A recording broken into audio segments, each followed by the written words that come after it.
നിങ്ങളുടെ favourite shows ഇനി ഒരിക്കലും മിസ്സാവില്ല. ഇപ്പോൾ C5 കാണും നിങ്ങളുടെ ഫേവറേറ്റ് ഷോസ് തികച്ചും സൗജന്യമായി. ഇപ്പോ വേറെ ട്രീറ്റ്മെന്റ് ഒന്നും ഇല്ലല്ലോ? ഇല്ല. എങ്കിൽ ഡോക്ടർക്ക് പോകാം.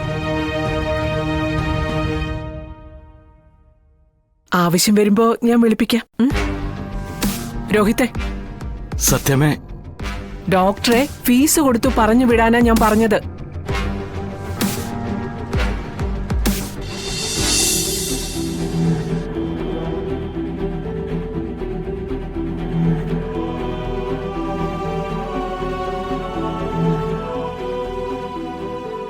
മോളെ, സ്വന്തം വിധി നീ ദൈവത്തോട് ചോദിച്ചു വാങ്ങിയതുപോലെ ആയല്ലോ ഇപ്പോ. തൂണിൽ നീ തലയിടിച്ചപ്പോ അറിയാതെ തന്നെ നിന്റെ നാഡീവ്യൂഹത്തിന് ക്ഷതമേറ്റു. അല്പം മുമ്പ് പറഞ്ഞതിപ്പം അറം പറ്റിയതുപോലെ.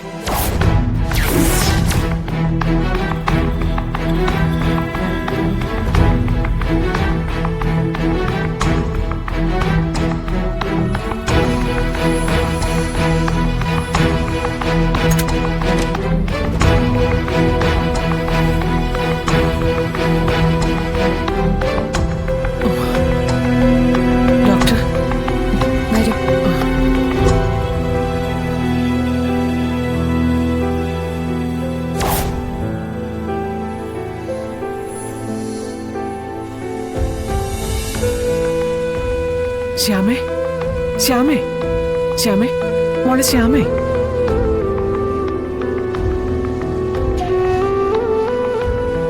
ശ്യാമേ, ശ്യാമേ, മോളെ. ശ്യാമേ. ഡോക്ടർ, എന്തെങ്കിലും കുഴപ്പം? കുഴപ്പേ ഉള്ളൂ സത്യമേ. ഹോസ്പിറ്റലിൽ നിന്ന് വിടുമ്പോ ഞാൻ നിങ്ങളോടൊക്കെ എന്താ പറഞ്ഞത്? ഒരു സ്കൂൾ കുട്ടിയുടെ മാനസികാവസ്ഥയില ശ്യാമേന്ന്. അതറിഞ്ഞു വേണം അവളോട് ഇടപെടാനെന്ന്. അതിനു പകരം നിങ്ങൾ എന്തൊക്കെയാ ചെയ്തത്?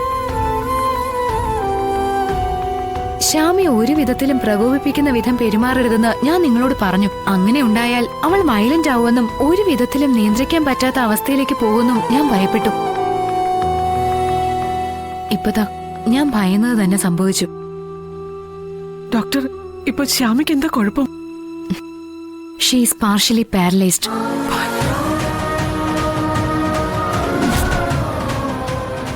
ശ്യാമ ഭാഗികമായി തളർന്നുപോയി.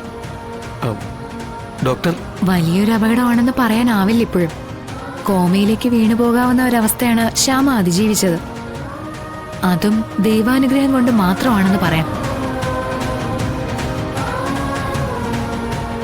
ഡോക്ടർ, ഇതിന് ട്രീറ്റ്മെന്റ് ഞാൻ നേരത്തെ പറഞ്ഞത് തന്നെയാണ് രോഹിത്. നേരത്തെയുള്ള മെഡിസിൻസ് തന്നെയല്ലേ ഡോക്ടർ? കൂടുതലായിട്ടൊന്നും? നേരത്തെയുള്ള മെഡിസിൻസ് അത് തന്നെ. പക്ഷെ സത്യമേ, ഞാൻ പറഞ്ഞ ഏറ്റവും പ്രധാനപ്പെട്ട മെഡിസിൻ നിങ്ങൾ ഇതുവരെ ശ്യാമയ്ക്ക് കൊടുത്തിട്ടില്ലല്ലോ.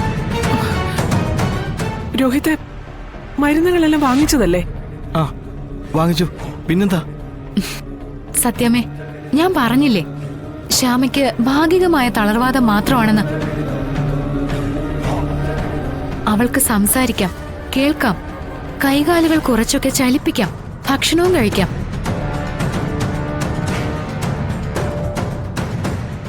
പൂർണ്ണമായും സംസാരിക്കാനുള്ള ശേഷിയുണ്ടെങ്കിലും അവൾ ഒറ്റ വാക്ക് മാത്രമാണ് പറയുന്നത്.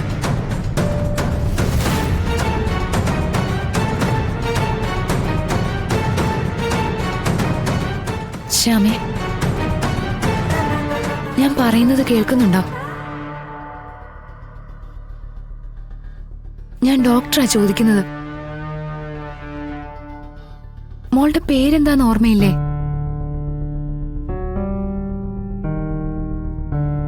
ശ്യാമ. ശ്യാമയെന്നല്ലേ മോളുടെ പേര്? ശ്യാമയ്ക്കിപ്പോ എന്താ വേണ്ടേ? കുഞ്ഞേച്ചി.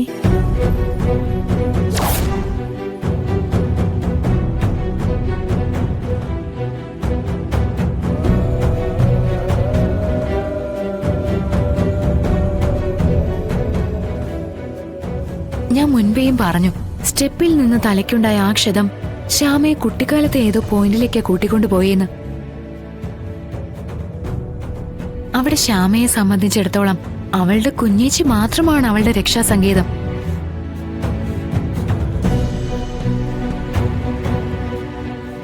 മറ്റാരെയും അവൾക്ക് വിശ്വാസമില്ല. ചികിത്സയിലും സുഖപ്രാപ്തിയിലും വിശ്വാസത്തിന് വലിയ പങ്കുണ്ട്. അതുകൊണ്ടാ ഞാൻ പറഞ്ഞത് ശ്യാമയ്ക്കുള്ള പ്രധാന മെഡിസിൻ ശാലിനിയാണെന്ന്.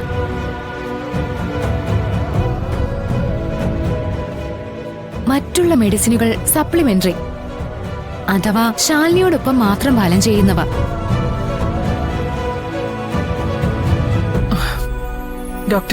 ഡോക്ടർ പറഞ്ഞതെല്ലാം എനിക്ക് മനസ്സിലായി. ശ്യാമ സ്കൂൾ കാലത്തെ ഏതോ ഓർമ്മയിലാണെന്നും അത് കഴിഞ്ഞുള്ളതെല്ലാം അവള് മറന്നുപോയെന്നും അല്ലേ? അതെ. അതിനുശേഷം അവളുടെ ജീവിതത്തിലേക്ക് വന്ന ഞങ്ങളെ ആരെയും അവൾക്ക് പരിചയമില്ല. അതുമല്ലെങ്കിൽ ഞങ്ങളോട് ശാലിനിയോടുള്ള അത്ര അടുപ്പമില്ല. അങ്ങനെയല്ലേ? അതെ. അപ്പൊ ഒറ്റ വാചകത്തിൽ പറഞ്ഞ ശാലിനിയിലൂടെ മാത്രമേ ശ്യാമയ്ക്ക് സുഖപ്രാപ്തിയുള്ളൂ. അങ്ങനെയല്ലേ ഡോക്ടർ? അതെ. വൈദ്യശാസ്ത്രത്തിൽ ഇതിനു മുൻപും ഇങ്ങനെയുള്ള കേസുകൾ ഉണ്ടാവുകയും സുഖപ്പെടുത്തുകയും ചെയ്തിട്ടുണ്ടാവുമല്ലോ അല്ലേ? ഷുവർ. ഇതുപോലൊരു പേഷ്യന്റ് ഭൂതകാലത്തിലേക്ക് വീണു പോകുമ്പോ അവര് രക്ഷാസങ്കേതമായി കാണുന്ന ആൾ ഇവിടെ ഇപ്പോ ശാലിനി. അവള് മരിച്ചു പോയാൽ എന്ത് ചെയ്യും? പൊള്ളണ്ട. ഞാൻ കാർത്തികയെന്നല്ല പറഞ്ഞത്, ശാലിനി എന്നാ പറഞ്ഞത്.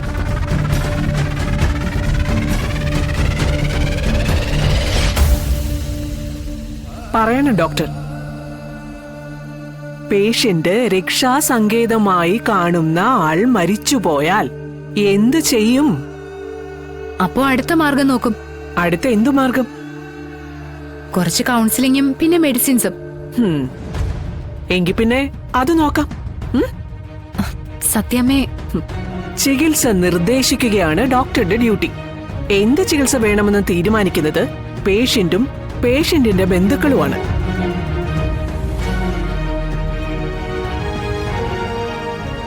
ഇപ്പോ വേറെ ട്രീറ്റ്മെന്റ് ഒന്നും ഇല്ലല്ലോ? ഇല്ല. എങ്കിൽ ഡോക്ടർക്ക് പോകാം. ആവശ്യം വരുമ്പോ ഞാൻ വിളിപ്പിക്കാം. രോഹിത്തെ. സത്യമേ. ഡോക്ടറെ ഫീസ് കൊടുത്തു പറഞ്ഞു വിടാനാ ഞാൻ പറഞ്ഞത്.